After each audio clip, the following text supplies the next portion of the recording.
सबको जय मसीह की।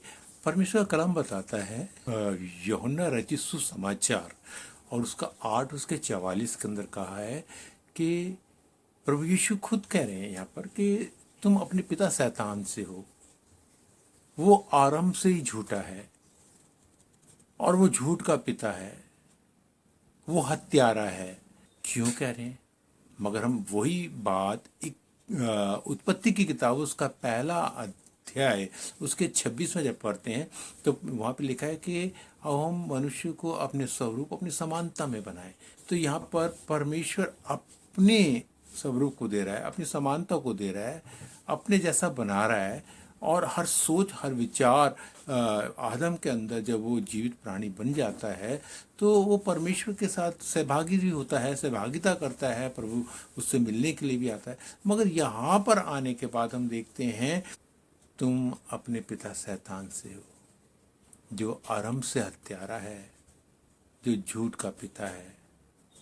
तो ये क्या हुआ? तो हम देखते हैं कि उस आदम ने परमेश्वर की आज्ञा का उल्लंघन किया।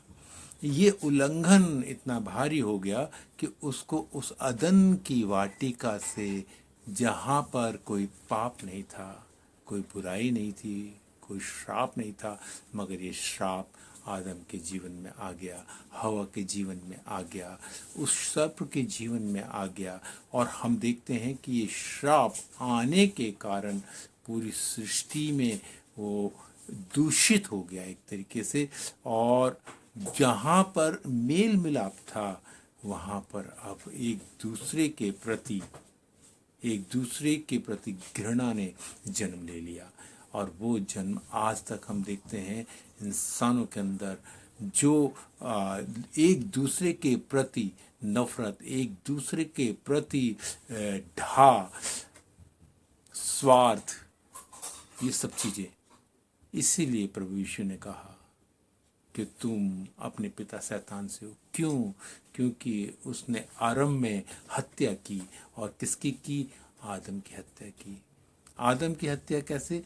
उसको बरगलाया, उसको झूठी शिक्षा में लेकर के आ गया और उसी के स्वर्गीय पिता से उसको अलग कर दिया।